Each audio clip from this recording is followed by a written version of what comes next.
And if you want, you can monitor the... Oh, wait. Okay.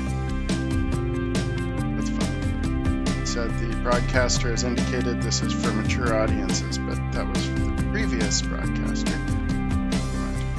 Yeah. And I need you to keep things PG, please. Okay. Okay. I have to type in a key, and I don't mind telling you my key is 825-8377. That is one time. So now if in the future the OTP system is broken, oh good, my mic is live. Awesome, hello everyone.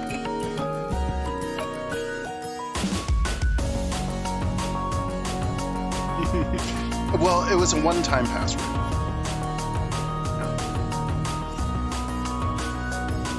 If they hurry and if they actually know my password. So this is a different low-key version in which we are live. Our mics are live, that's exciting. I guess I'll...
Okie doke. Are we live? I think we're live.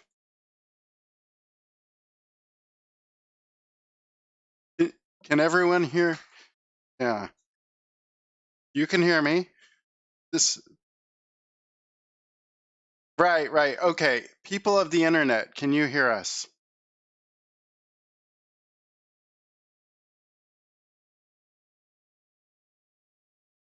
Only me. They only hear me. So this is actually an expected thing when we're doing the Community stand-up from John's house. Okay, I need to do community stand-up from John's house. How about now? Okay, so keep talking. Community stand-up from community stand-up about now. So keep talking. Community stand-up from John's house. Keep talking. So keep talking. Community stand-up from John's house. Now. So keep talking. Community stand-up from community stand-up now. So keep talking. Community stand-up. Keep talking. Community stand-up now.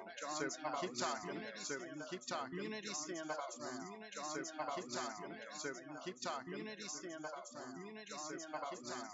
So keep talking. Community stand up. Keep talking. Community stand up now. So keep talking. So keep talking. Community stand up now. So keep talking. So keep talking. Community stand up now. So keep talking. So keep talking. Community stand up. Community stand up now. So keep talking. So keep talking. Community stand up now. So keep talking. So keep talking. Community stand up now. So keep talking. So keep talking. Community stand up now. So keep talking. So keep talking. So keep talking. Stand up now. So keep talking. So keep talking. Stand up now. So keep talking. So keep talking. Stand up now. So keep talking. So keep talking.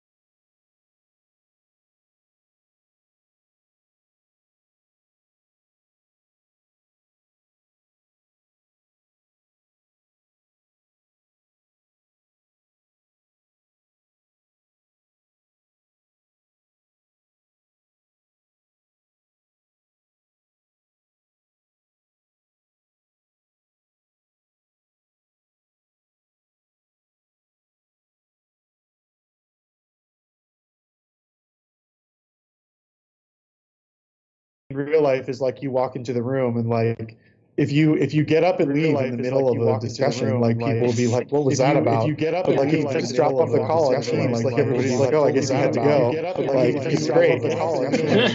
Social obligation to listen to people. I mean, you can do the same in meetings. It's just like, oh, like you guys like, oh, I have to go. Do the same in meetings, like after the meeting. Like you guys like, oh, I have to go. Do you want me to do that as a joke? Like, do you want to have a meeting where like we're having a serious discussion about something and then just like just get up and walk out? It depends on the number of people. Like if it's just the two of us, obviously. Like if it's the joke wouldn't be very funny if it's two of us. But if it's like three, I still think it would be weird. If it was like your meeting and there's like 4 or 5 people. Like if you go to a meeting with like, let's say a bunch of different teams and there's like 15 people, and you just like when they're done with the topic that you're interested in, you just leave. And you don't say anything. Like you're not like, "Oh, bye, I gotta go." Like you just walk out. Yeah. Okay. Okay. Okay. Yeah.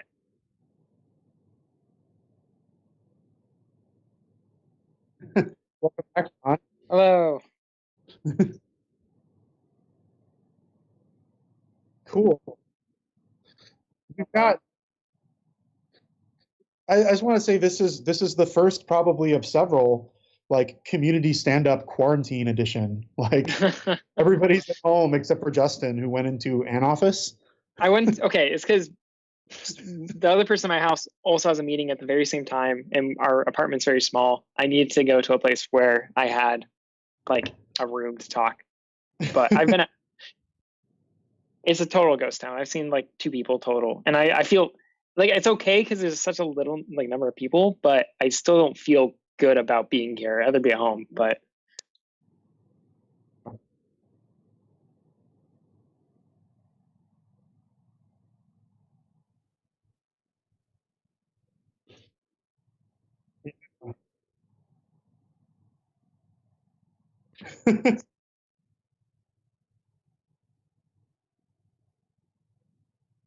Okay. it's all it's what we wanted anyways, right? Yeah. John's working on his audio. Yeah. Well, that's cool. What were we talking about? We were talking about jokes. John's going to mess with the audio. Justin and I were talking about how, like, in case anybody isn't aware, like, Microsoft basically told everybody, like, go home, stay home, like, don't come to the office, which has been great. Like, I think everybody's really happy. And one of the things that I've really been enjoying is that there's no I do like to work from home when I can, and I usually try to find like 1 day a week to do it. But since I've gotten into a sort of remote work mindset, one of the things I've been enjoying is I don't have like the social obligation to stay in a meeting if it's stupid, which I've really been enjoying. Like if you imagine going to a meeting in real life and then like you're bored with the topic, or like you don't have anything to say about it because it's not the meeting you thought it was, like it'd be awkward for you to just walk out. So like I don't do it. But like if I dial into a meeting, I just leave. Like I just leave and say like, okay, I gotta go, bye, and I just leave. And like nobody thinks anything of it. At least I hope not. So like that's been great. I don't feel obligated to stay. Meeting is nonsense.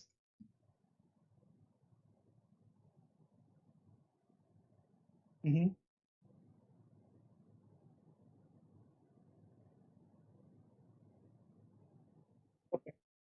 Yeah, okay. And if Okay. if you have questions that you want to ask, you can just shout them out. If your audio is not, I'll hear. And Yeah. as a John good, is saying we may just start right now, by the I'm way. a mediocre conference speaker, so we'll have to see about that. Yeah. We can give it a try. One of my favorite things to do at conferences is to share a stage with Steve Sanderson, so that I'm clearly the mediocre one of the two of us, which is great. So hey, I'm Ryan. I'm here with Justin. We both work on the ASP.NET team. We're going to be talking about Kubernetes today. This is going to be a continuation of a walk down a ferny forest path that we began at the last community stand-up. So what did we talk about last time? We sort of established the overall design of Kubernetes, right? So Kubernetes is a distributed, fault-tolerant, self-healing place to run stuff. It's a place to deploy applications and run stuff and do IT and do microservices. Kubernetes has got pods. Pods are the unit of deployment. We're going to look at some more stuff to do with pods today. Kubernetes has got services. Services are sort of like the unit of networking in Kubernetes. So if you want to have something that's addressable by other things running in the cluster, services are the way that you do that. We talked about deployments and how they're different from pods. So a pod is just an instance of a running app. If you delete the pod, it's dead. If it crashes, it's dead. Deployments, on the other hand, are basically represent a long-running collection of pods. And we'll dig into a little bit more of that today. And we're going to be talking more about deployments and what are some of the features that they have and how you're going to use them. And hopefully today we're going to get, we sort of went a little beginner last time and we started from the ground up. Like here is everything from first principles. Today we're probably going to get a little bit more to the stuff that is like, well, you should learn this, you should do this, you should think about this when you're deploying examples or when you're running applications. So that's basically the agenda for today. We're going to go a little bit past deployments as well, talk about more stuff when we get to it, and Justin's going to have some cool demos for us as well. So I just talked a little bit about pods and containers and deployments, and there's some diagrams that I found that I like that are good, I think, for explaining these things, just to sort of position us before we get back to where we were before. So you've got the master node or master nodes in some cases. Those are sort of the controllers, and those things decide like where your workloads actually get deployed. And then on every node, you can think of nodes that can either be physical machines or they can be virtual machines. You've got the kubelet process running, which is sort of like a supervisor for all the work that Kubernetes is doing on that machine. And then there's this diagram, one flaw with it is it makes it look like there's one pod per node. Ryan, is your slides being shown to everybody? I don't think I see them on stream. So. Oh, I'm the worst. You should have interrupted me right away. Well, I went to the stream to make sure it was there or not. Yeah. Gosh, There we go. I'm the worst. So okay. when I was talking about meandering down a forest path, I just want y'all to know that I'm not crazy. Like, that was a reference to what's on the slides, and everybody would have appreciated that if I were a better presenter. So now we're caught up. Now we're caught up to my diagram. Thanks, Justin, for having my back. So we've got master node. We've got our nodes. Nodes are going to be a host for multiple pods. This diagram makes it look like there's one pod per node. That is a lie. There will be many nodes per pod in general. And then pod can contain multiple containers. There are reasons why you sometimes want to have multiple containers in a pod. There are a lot of reasons why you don't. Somebody asked a really good question the first time we talked about this content that I think is a good, important question is, you generally put things in separate pods when they can be. You probably would not put an application and its database in the same pod for scalability reasons, right? Like, you might want more instances of the application that talks to the database than you want instances of a database server.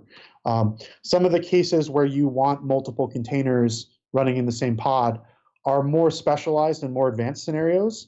There might be networking reasons why you'd want that to happen, or you might want to do that for basically like metrics collection and things like that. But you sort of think about pods mapping to a single deployable service or a single deployable application.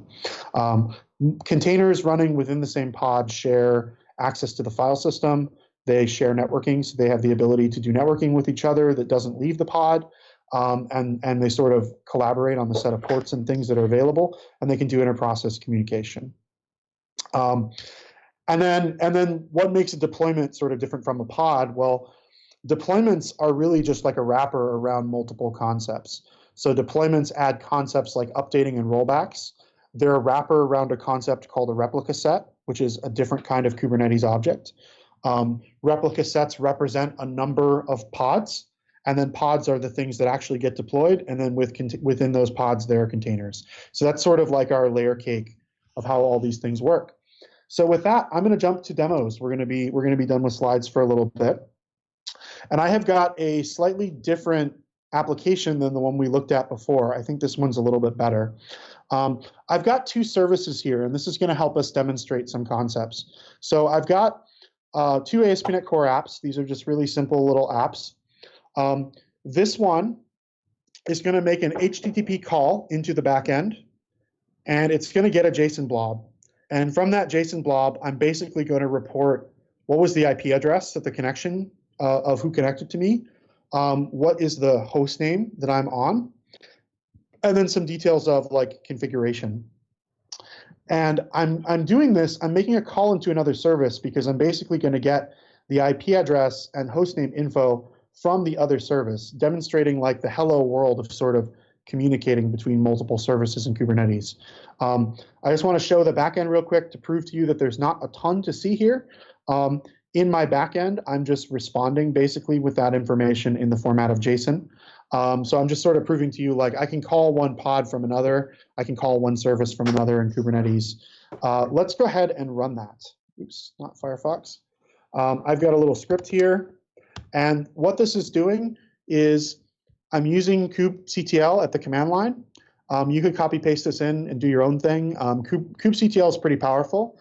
And I'm just basically getting what's a public IP that I can use to talk to this service, to talk to my front end. And then I'm doing this in a loop so that we can see all the command line or all the sort of like curl output from talking to this service. So what I want to draw people's attention to is the fact that we're going to see responses here from different host names. So you can see that I've got this Pbkuk host name here, and I've got Watu here, and other unpronounceable names. And you can see that I've got multiple host names that I'm getting responses from, both in my front end, see two different ones here, and in my back end, I've got two different ones here, and also different IP addresses. So what's going on behind the scenes? What can we see about this? Well, one of the things that we can look at is we can get the list of pods.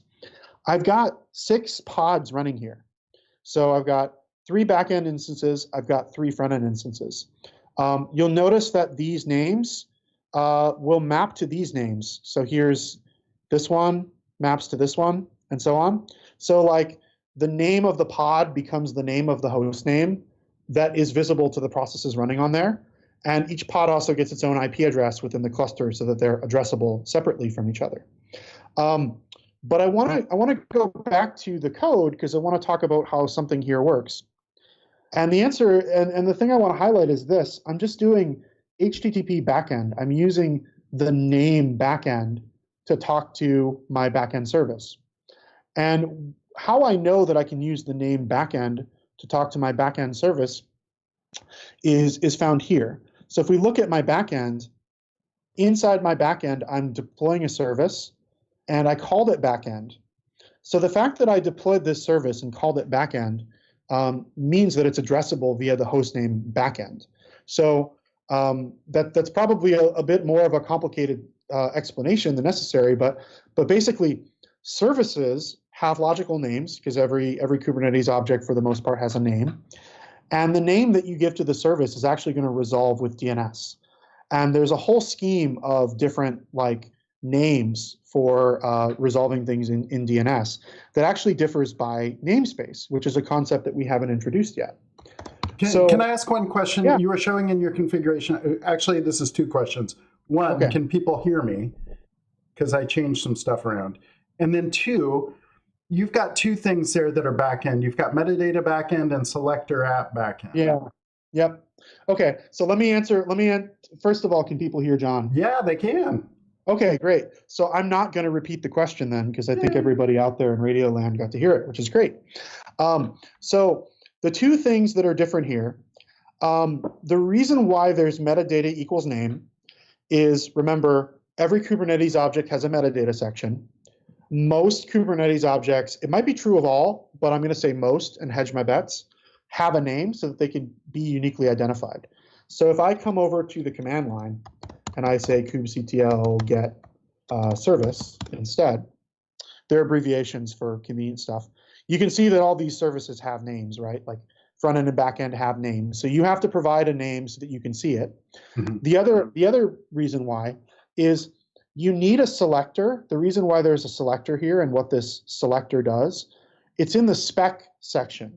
So anything that's in the spec section of a Kubernetes object identifies like what is the definition of this thing. So metadata is like informational information, and spec is like what's the definition.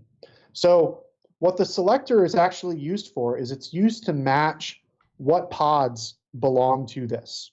And the way that I'll demonstrate that is I'll demonstrate that by doing this. kubectl get pods, and then I'm going to say -L. -L stands for label. And then I can write a query, and I can say app equals backend. And that's going to get me just the backend pods.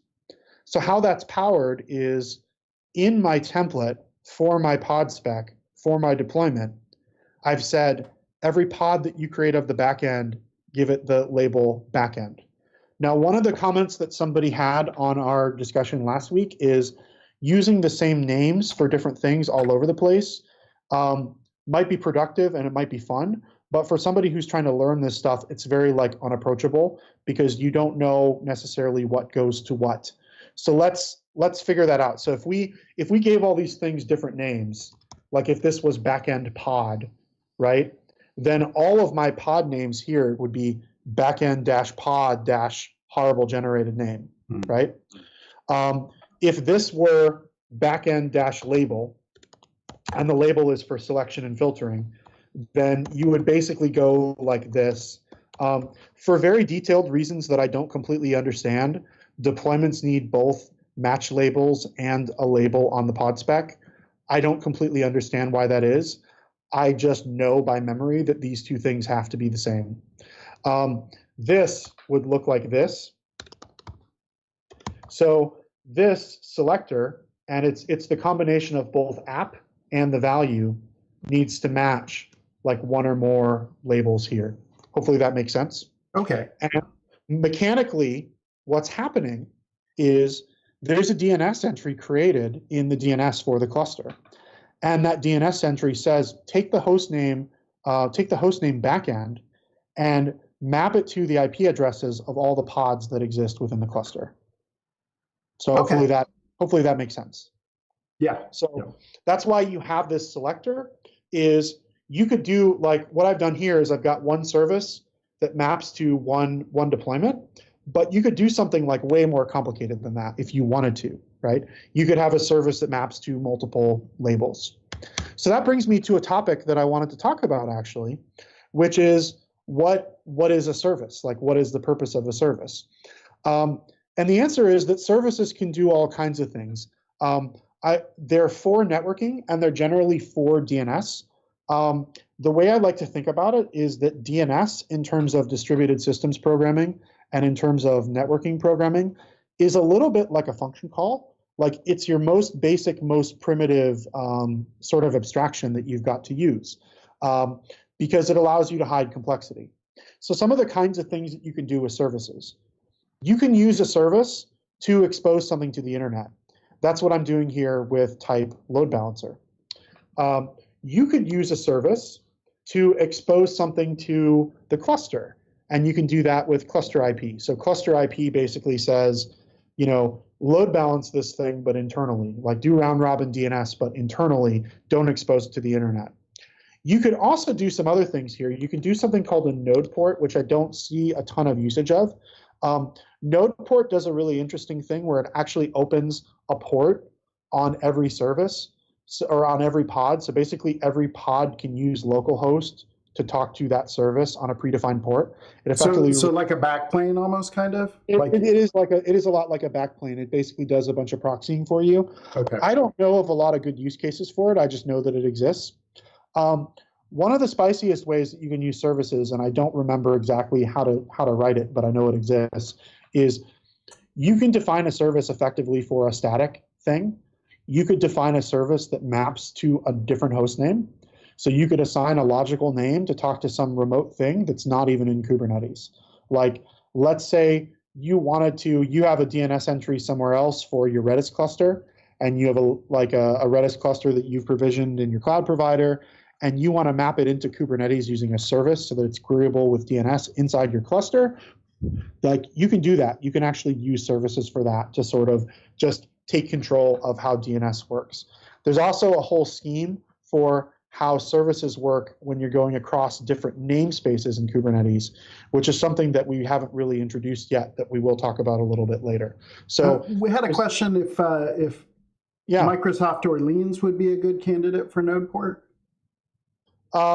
It might be. I'm not incredibly familiar with how Orleans works. We should maybe do a follow. We've had some people ask about doing an Orleans show. We should maybe do a follow-on. I mean, I'm guessing that the idea is we want to network a bunch of nodes together, and we want a uniform way to deploy those things. Like, we effectively want a bunch of hosts running on a bunch of different machines. And so we want to be able to have them all sort of mesh together and make one big cluster together. But I'm not really familiar enough with Orleans to answer that. Cool.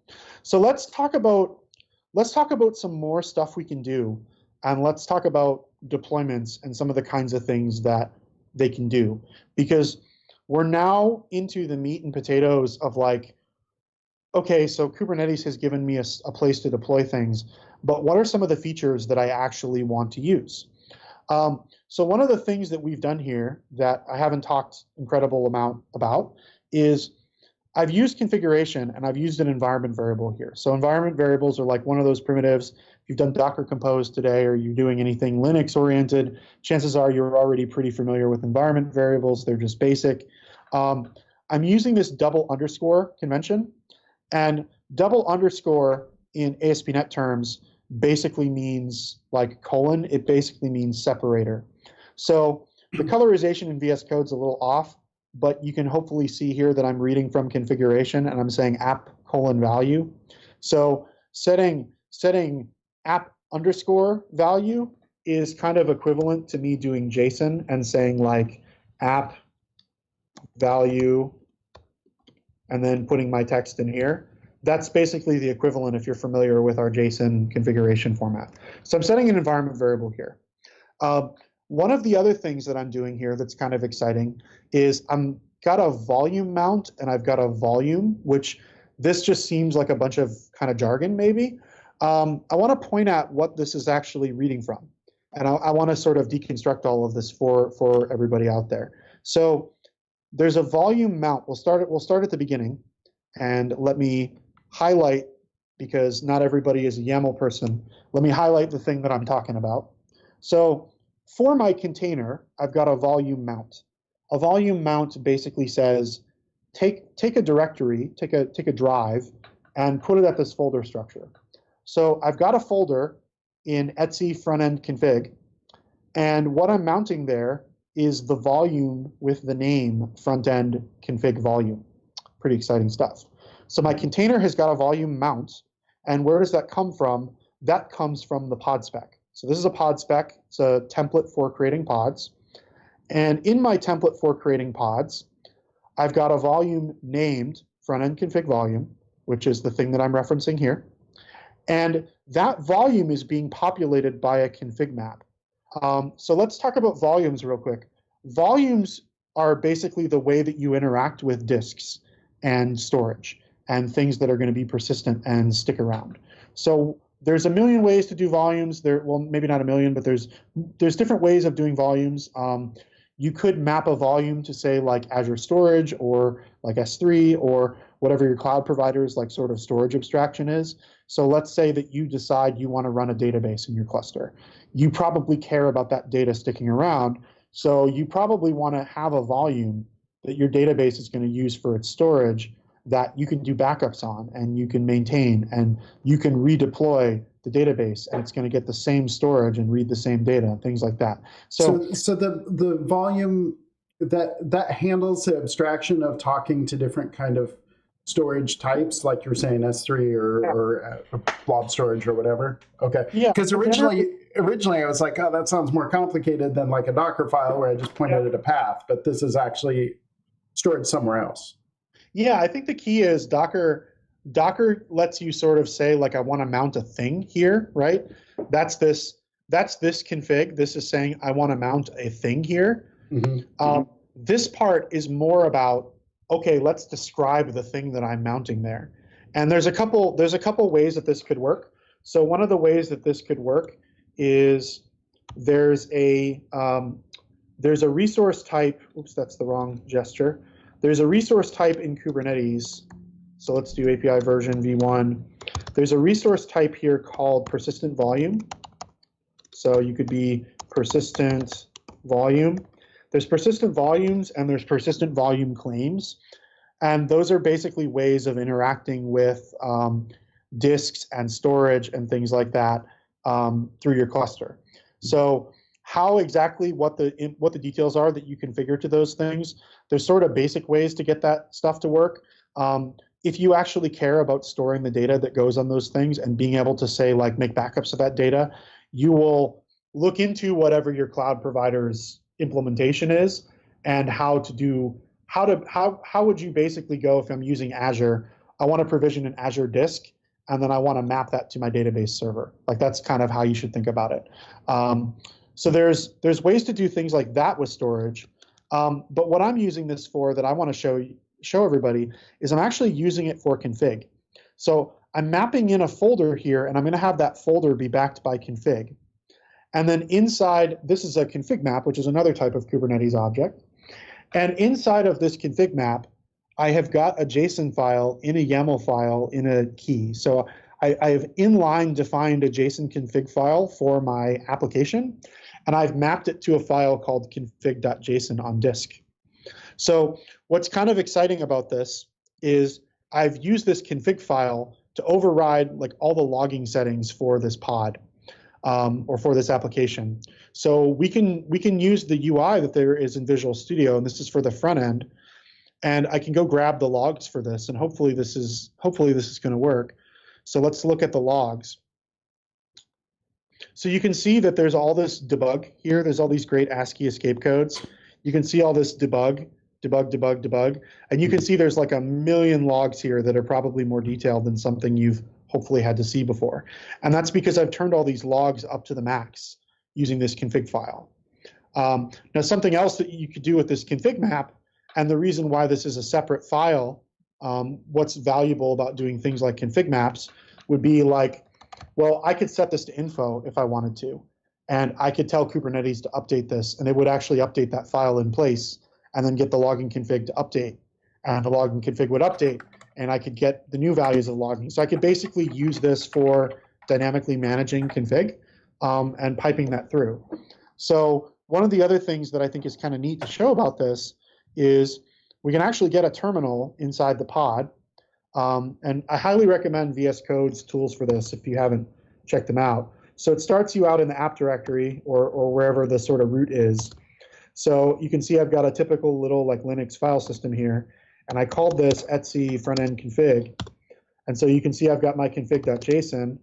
And if we're smart, like we can dump this. Now I didn't apply that update, so that's why this isn't updated, but you can see that like what I put in configuration is actually in a file on disk, like in a drive on my computer, on my pod inside my app. Now what I'm doing to read that in is I'm just customizing how I read config. So I've got this file here and I'm saying it's optional, reload on change, and I can read this file and I get JSON config that I can manage in Kubernetes if I want to dynamically update any of the config, and that'll apply to all these running apps. So let me just make sure I followed all that. So you're reading, you're basically in your startup, you're reading a JSON file, but that JSON file is actually kind of an abstraction because it was pulled out of your YAML. Yeah. Okay. We've got multiple hops here, right? So the app has the expectation that this file exists. Mm-hmm. And then if we follow the hops, there's a file defined in a key in a config map. The config map is wired up to a volume, which is basically like a list of imports into the pod. And then the volume is mapped to a path inside the pod or inside the container that corresponds to where I expect it to be so that I can read it.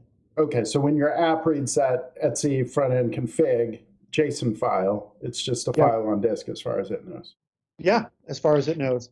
And if I update the config map and deploy it to Kubernetes, Kubernetes will overwrite the file on disk. Okay. So few questions with that as well. Could you, with the config map, can you do stuff that's like not a file? Like would this all end up being files on disk? Yeah, so there's a couple things to say about that. So the sort of system level primitives that exist for applications, Kubernetes tries to be like tech stack independent. They like to say like Kubernetes is not optimized for one language over another.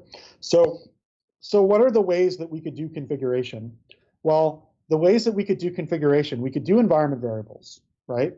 And that's here. So you could use an environment variable to map in config as well. There's a way to do that. If I were to say like, I think if I just say config map here, that would let me map in an environment variable as a config. You can use command line args. Now, one of the problems with using command line args is that your command line args ultimately go into your Docker file. You can pass commands to Docker to override the entry point, but it's kind of a clunky way to do it. So there are cases I've seen of Kubernetes YAML using command line args to get information into the app. It's typically done when you're using an app that somebody else has built. So you could do that like this, I think there is a like entry point or args or something like that. Like you can do that. And then the other ways that you can get configuration into an app would be to host an external service and then have the app read its configuration from that service, or files on disk. So those are sort of the primitives that exist. I think reading from another service is not a primitive, obviously, because you run another service.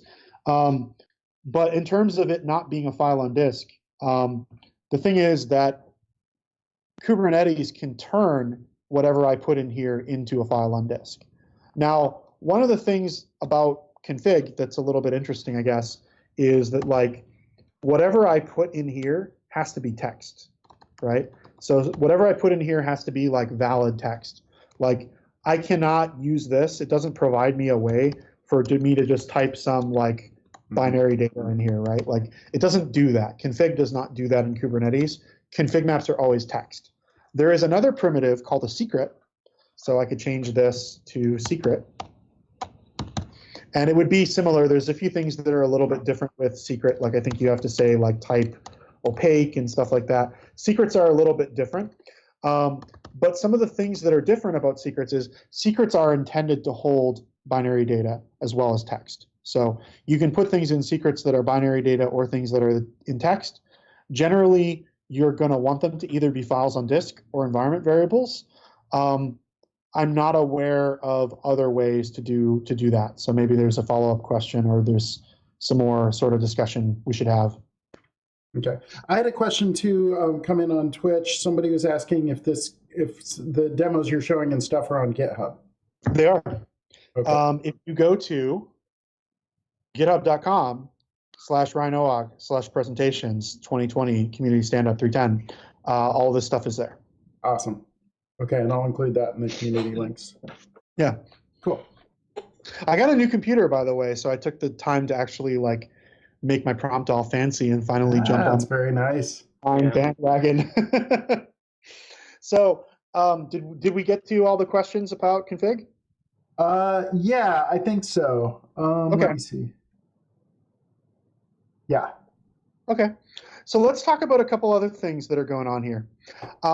So another thing that's going on here is we've got a readiness probe defined. There's another concept here called a liveness probe, and these two end up being really similar but different, and they're kind of four different things. So people might be a little bit familiar with the idea of health checks. Saying health checks and sort of assigning a term to it or a name to it makes it seem like it's this really new and dynamic concept. And the truth is that it's a pretty old concept. The idea of having a service monitor your service and like, send you a page if your service goes down, like that's a pretty old concept in IT if you've been around a while. Kubernetes defines readiness probes and liveness probes in a very particular way for things for different uses. So it's worth explaining why those uses are important. So we talked about last time Kubernetes being sort of a fault correcting or a self-healing system. And Kubernetes will restart your pods. So I've actually got an example of this. I've got a pod that can crash, and we could see Kubernetes restart it, but we might have done that last time. I'm not sure. Mm-hmm. But anyway, Kubernetes will restart your process if it crashes, right? It knows when I did a Docker run, there was a container that was started. If that container dies because its entry point crashed or its entry point terminates, that thing is done. The fact that I have called this a deployment means I wanted a long-running job. So it's going to be set up by default to say, okay, if that thing exited, I want to restart it, which is what Kubernetes will do. So if your app crashes, Kubernetes will restart you. Now, that's the behavior that you get by default, is if the process exits, you will get restarted. There's other behaviors you could have that you might want. So one of those behaviors is you can configure a liveness probe. A liveness probe is a way for Kubernetes to poke you at intervals, and then you can write whatever code you want, you can run whatever code you want, and you can tell Kubernetes if you think you're healthy.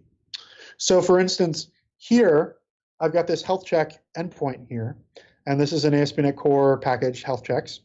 And there's a whole bunch of extensibility out there. There's a whole bunch of different health check implementations. I think the project is actually called ASP.NET Core Health Checks. It's by some of my friends from Plain Concepts. And there's a whole bunch of different health check implementations that they have written that can do things like say, if my SQL server is not up, I am not healthy, things like that. Or if my memory usage is beyond a certain point, I'm not healthy. Or if I don't have write access to this directory, I'm not healthy. So there's a whole bunch of different things you can do for health checks to sort of signal your health to the system. Now, you should be careful when you think about these kinds of things because we just talked about the definition of health and what Kubernetes does when your process exits. Well, liveness probe does the same thing. So it says right there in the tooltip, container will be restarted if the probe fails. So by that, I mean, if your liveness check fails, you will be restarted. Now you have some flexibility around that. You can do things like configure the interval and the number of successes or failures you need to see before something is terminated. Like the whole thing is very configurable, but liveness probe generally means, should this thing be restarted or not? That is the flexibility that you get with a liveness probe. So a good starting point for a liveness probe is actually basically what you get by default with the health checks package, which is, can I serve HTTP? Because if you try to do a more advanced health check, like say I'm unhealthy if my Redis service, if I can't connect to it, you're kind of just creating another problem, because if you can't communicate with your Redis service, like how many times do you have to restart the app before you can communicate with the Redis service? Like, right. Chances are the problem is somewhere else, right? But there might be scenarios where you do want to customize what's in your liveness probe. Now you still might. I mean, those health checks are still important, but maybe more in your application level, not in terms of having Kubernetes restart your app. Yeah, it's like if there's some kind of critical failure scenario within your app that you want to detect. There's a lot of nuance when you get into the topic of what should I check in my health check, and the answer is always like most good topics. The answer is always it depends. And in the case of health checks, it depends who's asking and why they want to know, right? It's like if you get a phone call from somebody mysterious, chances are you don't answer it in 2020. But if you get a phone call, somebody says, "Hey, is this John Galloway?" You might say, "Who's asking?" Right? Like it really depends who's asking and what. I just say no. Yeah, you say no. It's not. It's Justin. I'm Justin Catalic. So, like your liveness probe is like, well, who's asking? Like the container runtime is asking. Why are they asking? Because they want to know if they should reboot you or not. So think about what kind of failure conditions you would want to just reboot the app, right? It probably doesn't have much to do with your external dependencies, because rebooting the app may or may not resolve that problem. Now, another one that's really interesting that people are usually excited to know about is the readiness probe. The readiness probe, and the tooltip is going to help me out here, basically says, don't send me any traffic if this is not passing. So this kind of thing can be really useful if you say wanted to like do a bunch of expensive work on startup, for instance, or I want to connect to the database and I need to initialize some data before I can be started, or any time you need to do expensive work and you need to just be like taken offline for a period of time. So readiness probes give you the ability to be taken offline for a period of time or have a delay on startup. So as Nick pointed out there, that's exactly your app startup time, right? So if your app takes a long time to start up, you wouldn't want to put that in liveness and have it keep restarting you just because you're taking a while to start up, right? Exactly, because it's not going to solve the problem for you. So one of the things that you can do, I always like to show this because the answer is simple and most people will figure it out, but I want to make sure everybody feels like they can figure it out. So if I wanted to have a separate health and readiness check, like I think I called it health ready, like you just define that, and then the way that this works in health checks is you pass a health check options here. I could spell, and I can complete, thank you VS Code.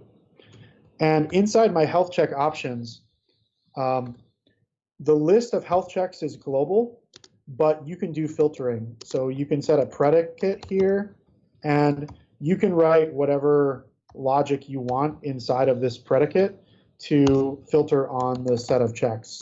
So I could say return true, which is the default for everything, but you basically get called with a descriptor of the list of health checks, and you can say okay, for my SQL check, I don't want to run that in my liveness check, but I want to run it in my readiness check and things like that. So the system is meant to be flexible, and it's meant to work pretty well when you end up having multiple health check endpoints, because there are systems out there like Kubernetes that sort of expect that you can do that sort of thing. So that's where that's hidden if you've wondered about that. Do we have any questions about this? No. I mean, okay. I have a quick question. So does the readiness check and the liveness check ever run at the same time, or are they mutually exclusive? With the ready? Yeah. I don't know if the system tries to resolve the difference between them. Are you more concerned about the case of how many times am I getting pinged per second by these checks? Not really. More like, if you have a readiness check and it's pretty it's kind of a hard thing to satisfy. It takes 5 requests for you to get the readiness check, and the liveness check is also being checked at the same time. And somehow the liveness check is causing the readiness check to fail. Could those ever cause conflicts? I suppose if you wrote code that does that, I mean, question your life choices, but yeah, I guess so. I just didn't know if I like Yeah. the liveness check would not be done until the readiness check has been satisfied. Yeah, I think the thing is that there are two criteria. So there are two criteria, and these things are very configurable, and they have defaults, right? So like if your app takes 10 seconds to start up, like Kubernetes is not going to kill you. I think the default is 30 seconds. They'll tolerate like 30 seconds of startup time, right? If you don't define, if you define a liveness probe, and not a readiness probe, that's all you've got. If you define a readiness probe and not a liveness probe, then your liveness probe by default is the process lifetime, which is the default. Don't mutate state in your health checks. It's not a good plan, because you don't know how many times they're going to be called, right? And chances are they're not being called in local development scenarios. So don't do that. You wouldn't want to do like expensive work there. You just want to check if cache exists. You wouldn't want to build the cache. And I think, well, you would want to start building the cache as soon as possible, right?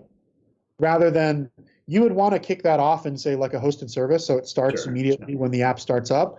You wouldn't want to wait for somebody to ask you if you're ready. It's kind of like, if you're going somewhere and your friend is like, hey, let's meet at 7. Like, you want to start getting ready before you need to leave to get there at 7. Don't start getting ready when your friend emails or like texts you at 7:05 and says, where are you? Right? Sure. That's kind of how I think of it, is like, if you have expensive work to do on startup, use a hosted service from that, or kick it off in some other way from startup. Don't use a readiness check to kick it off, because people are just going to be waiting longer for you, and you're a bad friend. It's true. So Nick Craver had some questions and tips, and so so he said, how many master nodes are doing the readiness check?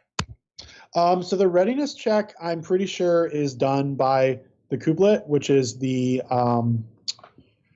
thing that's running on your node. So each node is going to be checking itself. It checks all of its pods. That's what I believe to be true. Okay, that would make sense. But I could be wrong. Somebody might know better than I do about that. It's not something I thought about. I think I remember reading that, though. Okay. And then Nick said, and I'm reading this without actually digesting what it means. He says, tip, some people issue a query with stackexchange.redis, but the connection multiplexer is connected, always accessible, and it already is doing a heartbeat. That's one he sees a lot. Okay. Yeah. I have definitely... so something I have heard from people, I have definitely heard stories from people, and you can act this by like watching some KubeCon talks if you're curious. Like there are some good talks about people's like top 10 fails or like top 8 like lessons learned from doing Kubernetes. So there are stories out there of people basically taking down the world with bad health checks. So like if you can imagine you had 30 services that you needed to communicate with, and you wrote a health check for all of those 30 services that you need to communicate with, and then every app's health check pinged every other service that it talked to. You would have this gigantic overlapping mesh of HTTP, and if ever anything failed, you would just like reboot the universe, right? So like I have definitely heard horror stories from people of that. If I were running apps in production, I would lean towards keeping it simple rather than saying I'm going to check every single thing. I mean, the truth is that like the default policy is your app dead? Like, is your process dead? Which is probably okay for a lot of scenarios. You can do one better with the ASP.NET Core Health Checks package, which says, is this app able to serve HTTP? So if you configure health checks by default, that's what you're going to get. You're going to get, can this app do HTTP? Is the HTTP stack working? If you need to do more than that, just think very carefully about what you're getting out of it, because it matters who's listening. So do you want the app to be shut down if that health check fails? Maybe you don't. Think carefully about it. There are definitely other cases. I'm speaking about the Kubernetes context.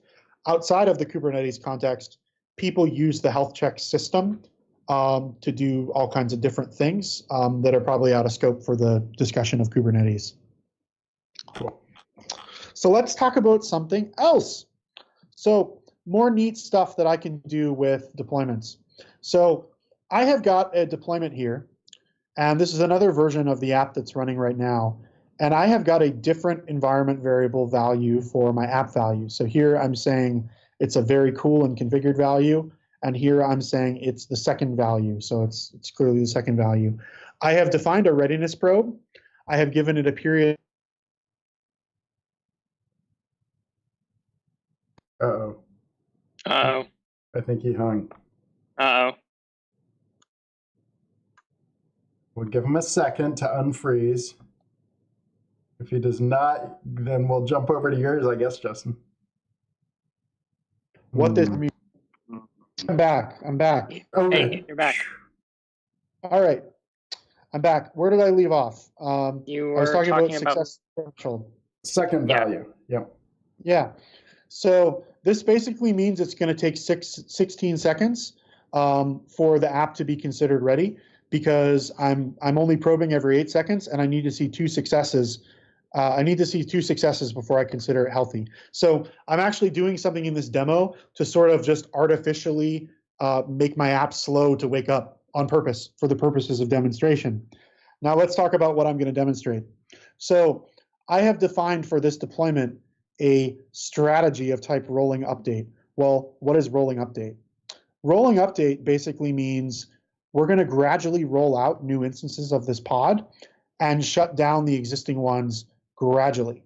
So you can use recreate, which is sort of like caveman mode, like nuke them all and make new ones, or you can use rolling update, which is like, let's do this deployment with no downtime. There are probably reasons why you would want to use recreate. I don't know what they are. The default is rolling update, as the tooltip is telling us. Now, the other parameters that I'm doing here is I have set this to max surge 1 and max unavailable 1. And if you really want to know in detail about what these things are, you can read it. What I'm going to explain to you about this is basically, I don't ever want to go below 3 replicas. So 3 replicas is the number. I don't ever want there to be fewer than 3 in the system, right? That's what I've configured this to do. So when I do an update, we're going to gradually roll out new instances of this. We're going to see them use this new config value, and we're never going to go below 3 available. Does that make sense to you, Justin? Yeah? Yep. So let's go ahead and do it. So kubectl, remember this is our command line for Kubernetes. I'm going to apply, and I think this is in my deploy folder. -f means file, and I think this is front end deployment v3 is what I call this one. So I've done that. That's deploying, and while that's running, I'm going to curl it, and then I'm going to jump over to this other tab, and I'm going to do a kubectl, and spell it right, get deployment -w, and -w is for watch. And so we're going to watch the changes. So you can see that we've got 1 up to date. We've got 3 available because it hasn't become ready yet.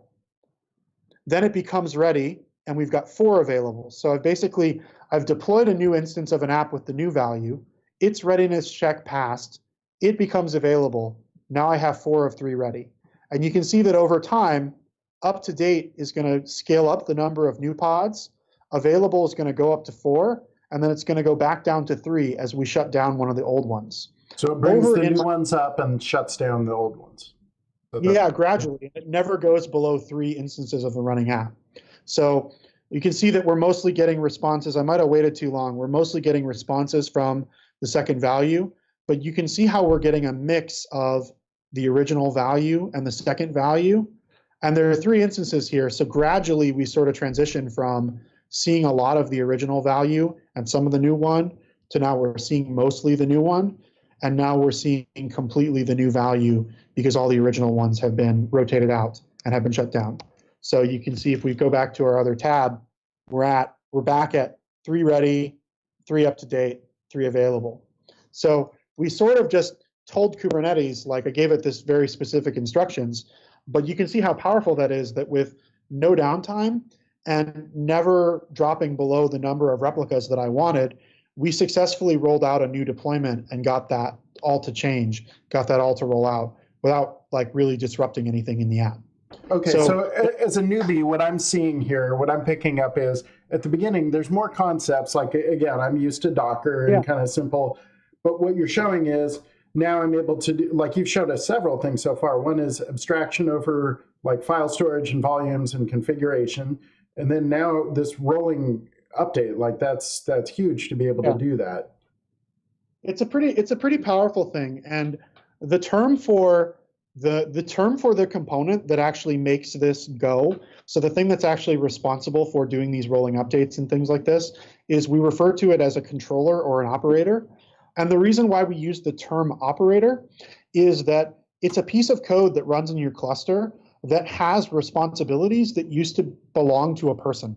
So like I was doing some IT at an internet service provider in like 2002 or something, when we would literally like say, okay, spin up a new server, forward the DNS record over here. Okay, let's unplug this and plug this one up. And there was this very complicated like dance we had to do to try and minimize downtime when we were deploying new things. Mm-hmm. We basically would not swap in a spare. Like we just automated that on Kubernetes with a couple lines of config.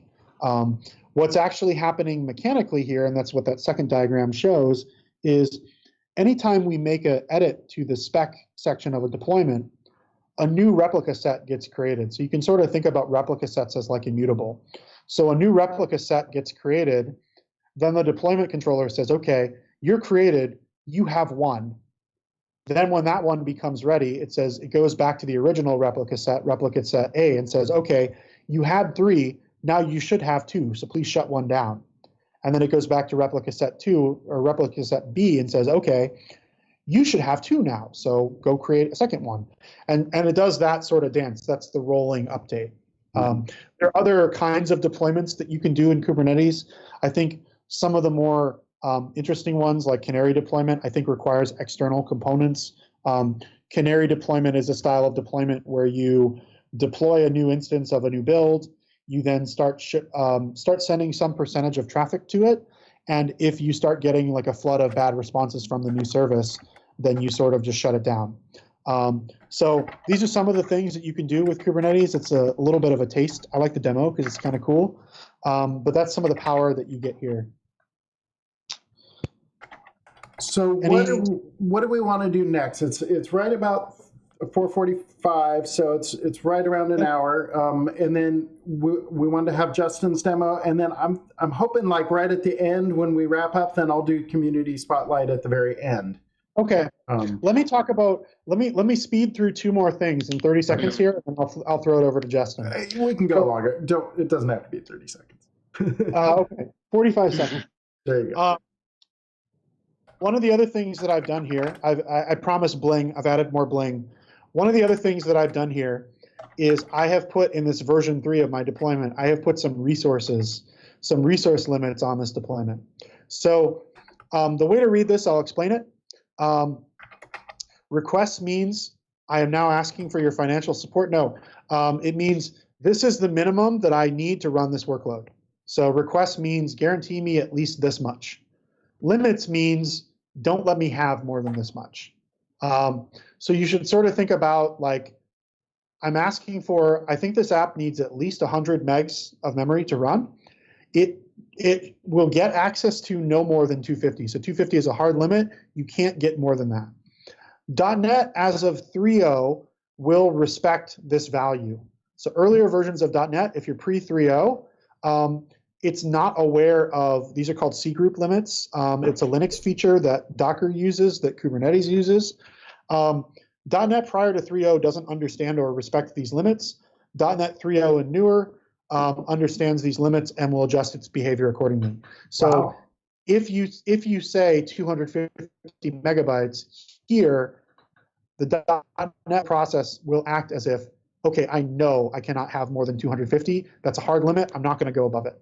So you can get, say, an out-of-memory exception, like if you really needed to allocate more than 250 megabytes, but having limits on something is a good way to have like a safeguard and to basically prevent the problem that I'm sure a lot of people are used to of, well, this service has a memory leak and we don't know the source of the problem, so we just reboot it every 3 days. You could assign a memory limit of 1 gigabyte and you could outsource to a computer the job of rebooting it every 3 days. Yeah, so that actually, if I do go above it, then what happens? It reboots? So there's a let's clarify what it means to go above it. Yeah. So you cannot actually allocate more than this value to it. What will happen is if a process tries to allocate more memory and it doesn't have that available, that request for more memory will fail at an operating system level. Okay. So how this could surface in a .NET application, I could deploy this app. You could write new byte array and put in a value of more than 250 megabytes in that byte array. That would throw an exception. It would throw an out of memory exception, right? Because the operating system would just say, no, you can't, right? Which would then result in your app crashing. It might result in that error being handled or something, but chances are it would result in your app crashing. And it would just be a crash and it would get restarted as a result, if that, does that make sense? So you can't actually go above it. One of the things that people see is if you try to use really low resource limits in like a 2.1.2.2 app, .NET is not aware of that limitation, and .NET will not adjust its behavior. So it will not be frugal with memory. It will keep asking for more. That's really an important thing for good behavior in containers for .NET, is that we can respect these limits. Now, the CPU angle of this, I want to very carefully explain. And if you go to Docker's documentation, if you're really curious about this, go to Docker's documentation for their various switches that they have, because Docker has about 4 or 5 settings that are relevant in this area, and there's one particular one that this one is. This one is the one that is -- CPUs in Docker. So this value 250M is a value in millicores. Now, people from outside of my country, I'm told, understand metric. So if you are an American, I will explain to you. 250 millicores means 1/4 of a CPU. Now, so roughly about 1 hogshead per bushel. Yes. Okay. 80 rods to the furlong. So what I want to impress on everybody that makes this further confusing is you might be scratching your head and saying, Ryan, how can I have less than 1 core allocated to something? What does that actually mean? And the answer is, it's in abstract CPU units. It's not in cores. So don't think of like this value of CPU equals 1,000 millicores or CPU equals 1. That does not mean that there's 1 core assigned to this process. Does not mean that you're single threaded. It's a time slicing, multiplexing aggregate value. So that means 250M means basically like 25% of the CPU. 25% of a CPU. A CPU, okay. So if my machine has 4 CPUs in it, let's say I get a 4 CPU VM, it means this app is guaranteed 1/16 of the processing power of the machine, that machine, if that makes sense, over time. So then could I also give it in a percent? Because like if I'm going to scale up CPUs allocated to... You can't give it in a percent. They don't have that feature. It's They want these numbers to be additive. And the reason why is that you're supposed to be given these, right? You're supposed to be guaranteed these. You're guaranteed this as a maximum, and you're guaranteed this as a maximum as well. What they say about memory in the Kubernetes docs is that memory is a non-compressible resource, meaning that once a process has gotten access to memory, the operating system can't ask to take it back.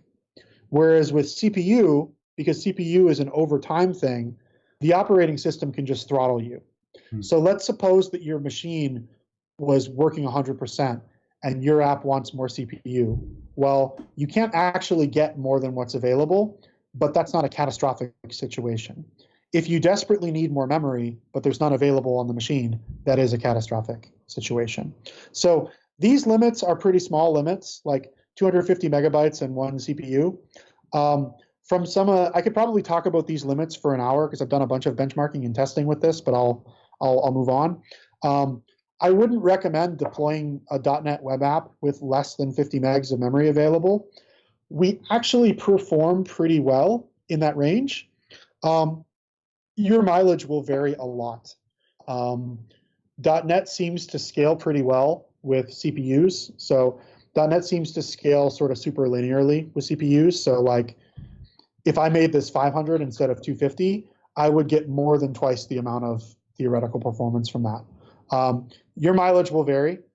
What these numbers are useful for is, and why they're important, is why would you do this versus just not doing it, right?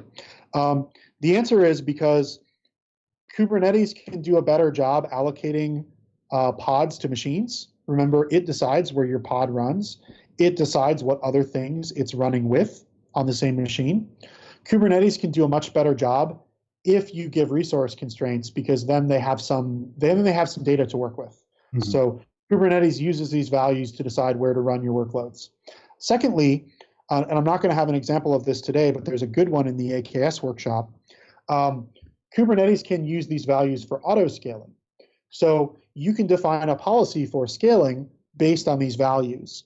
And your policy could say something like, if my CPU usage is at 90% of my limit, then create another instance, things like that. So there's a lot of powerful functionality around this.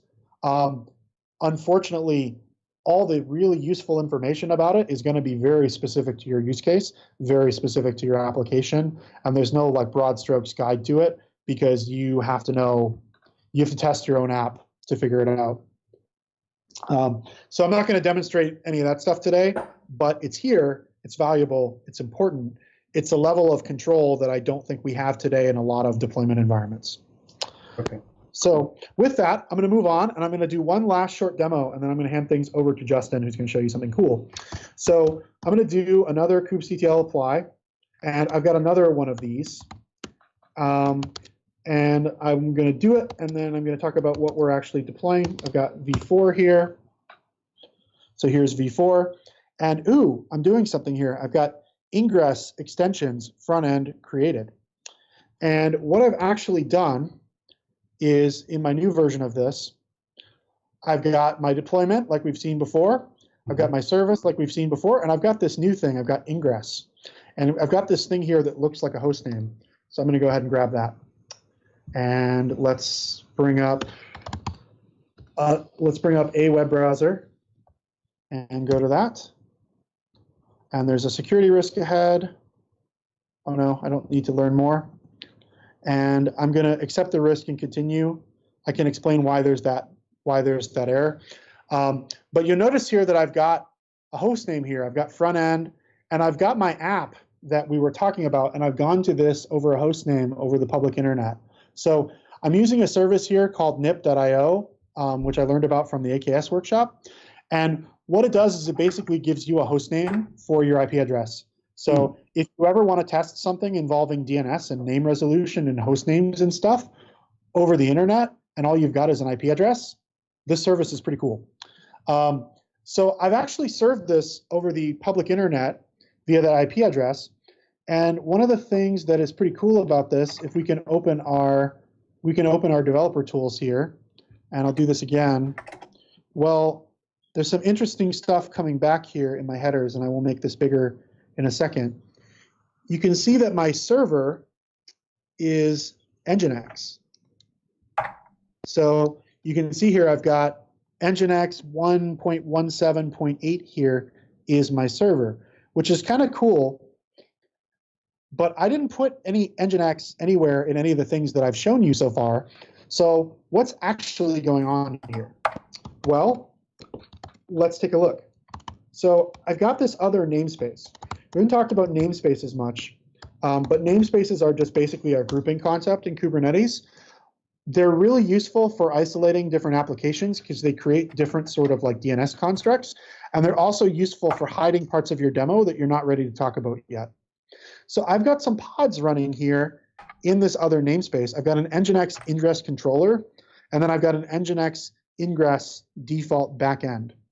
Now what I've done here is I've installed something into my cluster called an ingress controller, and I've used this ingress concept or this ingress object type to basically configure routing rules for my app. So this annotation here is a specific like magic string that activates that Nginx ingress controller. And then these are the rules. So I've basically said anything that comes in on this host name, I want you to send it to this service on port 80. And remember, that's this service right here. So if this were front-end service, this would also be front-end service, right? It's how we identify the service. So I'm forwarding all traffic that comes in on this host name to this service. If I had multiple things that I wanted to expose on multiple host names, I could have another rule for backend.thisawfulthing.io and route that to a different service if I wanted to, because I'm using Nginx effectively as a router. Now, why might I do this? What are some of the reasons why I would want to do this? Why are ingresses popular versus a load balancer IP address? There's a couple answers to that. One is depending on what stack you're using, what technology you're using within the Kubernetes sphere, you might want a proxy server in front of your app no matter what. So Kestrel is a sort of like edge safe, like internet safe web server. Lots of technology stacks don't have a internet safe as far as security web server for exposing to the internet. Mm-hmm. Depending on your organization and your sort of like compliance rules, like I know for a lot of teams doing work inside of Azure that are using Kubernetes, they are banned from using load balancer IP because they very want to tightly audit the set of things that are exposed to public internet traffic. Using an ingress controller is a way to have a few central points that do that. So like having an ingress controller, you're using an Nginx server as your actual edge and proxy, something that's had a lot of development and a lot of vetting behind it versus random services that your team has built. So for some organizations, that might be why. The other reason why is cost, because every public IP address has a cost associated with it.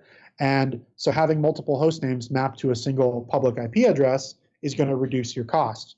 Remember that every time you create a service of type load balancer, that could be good for testing and it could be useful, but you're exposing that thing directly to public internet traffic and you're allocating a load balancer public IP per service. So if you want to have one load balancer IP for hundreds of applications, you can do that with an ingress. And that's why a lot of people might want to do that. So these are some of the things, like hopefully the things that you've seen today here with like liveness probes, readiness probes, config, how to do deployments, how to do health checks, how to set resource limits, how to set up ingress. We're getting a little bit more into the sort of practical world as far as, okay, we're actually doing things in production. What do I need to think about when I put an app into deployment? So with that, if there aren't any questions about this, I want to turn over to Justin, who's going to talk a little bit more about ingress and about extending Kubernetes. Yeah, so should I start sharing then? Yeah, go ahead and take it through. All right, I will start sharing. Can people see my screen? Yes. All right, cool. Sweet. So to give a little context, and just, I know we're kind of like, we've gone a little bit long. We took a while to get audio started and stuff. So if you do want to kind of start now and plan to come back later and give, go longer, we can definitely set that up too. Yeah, I'm gonna cut some of the parts of my demo that like are it's useful, but like I'm gonna just mostly show it. So a little bit of context, like around 3 months ago, I didn't know like anything about Kubernetes. Like I didn't know anything about it like at all. So I started reading a book and stuff like that. Whenever I try to learn something, I try to find a place to root it in that I'm a little more familiar with.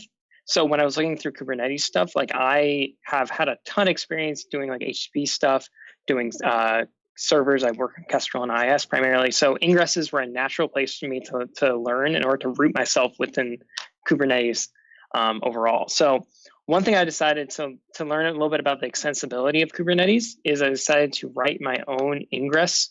Let me pull it up. My own ingress, an ingress controller with that. So what this is it's going to do two things. One is it's the actual ingress. So with Ryan's example, he showed Nginx. That is the ingress there. I made my own ingress that's based off Kestrel and HTTP client. And it's going to be under here. Now, the second thing that's with an ingress is some sort of controller. So when you deploy Nginx, right, like you can run Nginx without running in Kubernetes. Like that is something that you can do totally fine. Nginx has its own config system, has its own way to configure it. you need some way to say, hey, I have this like ingress resource that, like, for example, Ryan deployed. How do I translate it into things that are understood by Nginx? So I did a similar thing where I mocked up a config system that uses like JSON and stuff like that to take stuff that is in Kubernetes, have a controller that reacts to it, and then actually put stuff for the ingress to be used. So let me just go to command line and just deploy this. I've already actually deployed it, but what I'm doing today is I'm using something called Scaffold. It's a tool, I believe, created by Google that effectively just does a couple things that allow you to just run a bunch of Kubernetes stuff on its own. And I can just show you.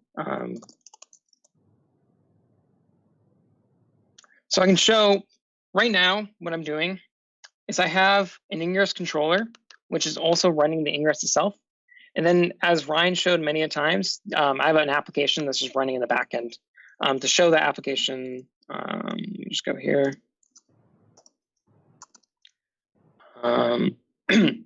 This app is a very basic ASP.NET Core app. All it's doing is pretty default stuff. What it's going to do is it's going to respond with the current host name that the app is running at and just a hello world. A couple other things also here to get some diagnostics from Kubernetes. So right now in my deployment file for this, these profiles, you can see that I have 3 replicas of it. I set some limits here for the max amount of memory and CPUs. I have some images that I'm using. I have my own container registry that I'm using. And then I also have a service for it as well. And this is of type cluster IP because I don't want it to be publicly available to, on the, like you would have with the load balancer, for example. Cool. So then after that, I'm deploying the ingress itself. Oops. The ingress is something I pretty much hacked together. It's a combination of a few things. It's a combination of this ASP.NET Labs proxy tool. This is just something we had, I think it was developed by an intern a few years ago. It's not something we actually have shipped. It's an ASP.NET Labs, but there's a lot of good stuff there. So I took that and I did a couple things with it. One is that I created my own system for configuration. This is because in Kubernetes, like I effectively want to be able to supply the IP addresses that are available for the application. So when you run your application, like each of the pods that are in your backend are going to have a specific IP mapped to it. I want to be able to feed that in somehow. So I effectively just created a configuration here that has those IPs listed. Okay. So yeah, if there's any questions, like feel free to interrupt. So you're loading, that's something that you're loading in your ASP.NET app. Yeah, so when I run this, if I were to not use Kubernetes, that's the part I'm kind of ignoring for now. But if I were to run this configuration would just be supplied to some stuff I wrote in order to make it so when you send a request to the ingress itself, it would send a request via HTTP client to one of the backends. So for example, if I had multiple IPs here, like, I don't know, like 10, 20, 30, 40, what this would do is would do some sort of round robin thing and go back and forth between these here. Okay. Okay, cool. So now that I showed the say one thing, like we showed writing an ingress rule, like I wrote an ingress rule for one of my services. Like the job of the ingress controller is to take those like YAML definitions and basically build a router that can route to them, right? Yep. So if we actually go to the ingress YAML file itself, this is going to look fairly similar to what Ryan was showing with Nginx, where it's type inject or the kind ingress here. And I have a rule, and it's a very basic rule. It just says, given this path, route to this service name with service port of whatever. So it looks very similar to what Ryan had for the Nginx configuration, except I think he had a host here, which I didn't do because I'm lazy. So then after that, I think I can show that the controller itself has a couple things you deploy on its own. You have a deployment and service that you provide here. I also have some stuff for some authentication, but that's not important for this demo. So yeah, at this point, I can probably just show the app. So if I were to do get services. So if I want to get the public IP for this, I didn't know the trick Ryan had. But if I were to go to this address, what you're going to see is it's going to route to multiple different backends with these host names. So there's 3 of them running right now. It's alternating between this one, and this one. I just have a policy that pretty much just round robin there.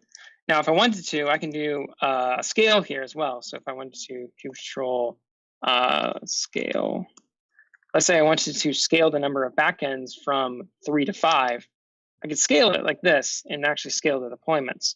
So if I do control get pods, -w, I can actually watch these pods. And you already see that, let's just get pods.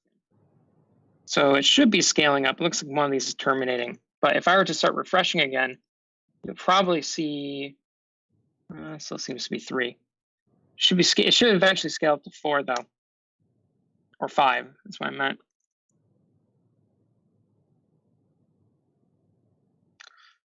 Let's try scaling. Let's try scaling this to 2. So now you see some of these are terminating. If I start to refresh, that backend may be down. I may have some bugs here, but anyways, the point is that with this, you can start scaling the number here, and then the ingress itself will actually listen to changes in the IP list and scale down the number of, it will change the ingress to not have those as available backends. So that's pretty much the scope of the demo. There's all the code I use is on my GitHub. Pretty much it's just a pretty bare bones implementation of a kestrel ingress and a controller with it. Yeah, that's pretty much it. So yeah. To recap, make sure I understood. So there's ingress controllers out of the box. There, Kubernetes includes some like Nginx, and what you've done is written an ingress controller working with Kestrel and ASP.NET Core, and it's handling the same thing that okay. Yeah, so pretty much just I would go ahead. One of the really powerful things about Kubernetes that we're starting to scratch the surface of, and if we have more time, we'd look at a few more examples, is Kubernetes is so extensible that like there's a set of concepts that come with Kubernetes that are like built in, like pods and services. There's a set of concepts that come with Kubernetes that are typically implemented by other components, like volumes is probably implemented by your cloud provider, or ingress is implemented by something like Nginx. Or like secrets can be implemented by Key Vault, for instance. So like there's a set of concepts that you can configure that have implementations that can be like overridden or replaced or specific to your cloud provider. And then you can go even further and you can have totally custom concepts, which we won't have time to get into today. So what Justin's done here is he's basically taken a stab at like, all right, let me see if I can make one of those. Like you can make the parts of your cloud if you want to, or have choices of multiple implementations. Yeah. So Nginx Ingress is probably the most popular one out there, but Justin was curious to see what it would take for us to write one. Got it. Yep. Got it. Okay. Yeah. Cool. And it was mostly a way for me to learn like how to actually extend Kubernetes. One part I didn't really get into is the actual controller itself, which, you know, it's not that special. But the idea is you want to be listening and watching and querying things that are going on within Kubernetes in order to create that list of endpoints and backends that you need to route to. And doing all that's kind of interesting. There's a bunch of APIs you can use that are like Kubernetes specific APIs that make it easier to do all that stuff. But it's all just like, there's a lot of rules behind like how to do that kind of accessibility that we probably talk about in a different session, because there's a lot of things there's a lot of shoulds and should not do for those kind of things. It seems like both understanding how to interact, but then also the API, like being able to provide information to Kubernetes and for, you know, like to be a good Kubernetes citizen is also really important, right? So as part of like working with this, understanding how to work in a Kubernetes land is important. Yeah. Cool. All right, this is awesome. What so we definitely need to continue to have some follow-ons. Lots of great questions on this. So if people have questions, you can tweet to me, or you can tweet to ASP.NET, and we'll watch for those. And then also we have a thing when we wrap up, where we'll have you can give show suggestions. I would like to run through. Let me see. You know what? I'm going to save these. I'll save our community links for the next show. And so for this week's show, what I'll do is just include the links that you folks showed, because I don't want to not give those folks, their free time, or their time on the show. So thanks a ton. That was really, really cool. Definitely a lot to learn. Thank you for rocking the quarantine edition of ASP.NET Community Stand-Up. So cool. Yeah. All right, and I've shared the links in the chats, and I'll include them in the show notes. And I think all I need to do now is switch to the thanks, at which time it'll go and we'll all fade out. So, all right. Thanks a bunch, Justin. Thanks, Ryan. Yeah, thank you. All right. Thank you, John. And folks, let us know what you'd like to hear more about.